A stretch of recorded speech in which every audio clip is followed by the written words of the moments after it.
Ayan mga idol, ituloy ko lang yung carbon fiber ko na order sa Shopee. 7 stickers. Ayan, didikit ko lang to kada uwi ako galing sa biyahe. So 3 days na. Ayan yung mga natapos ko. At yun yung mga idol. 175 lang, marami-rami na madidikit. Kasama na rin yung panghagod. At di ko na rin ginamitan ng blower. Ayan kuya. Wow, bago yan ah. Kasi nga palumana. Bago yan ah. Carbon ah.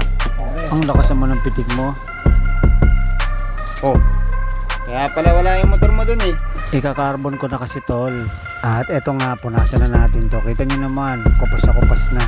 Kaya kailangan remedyohan na. Sinimulan ko na rin gupitin yung length tsaka width niya. Di siya may nakatatak na PGMFI. At eto na nga mga idol yung resulta. So dinisignan ko na lang din nung sarili kong case. At basta ba hindi mawala yung 2 colors na din sa ORCR. Ito medyo malala. May cornering saka hams. Pero okay lang. Ika nga practice makes perfect.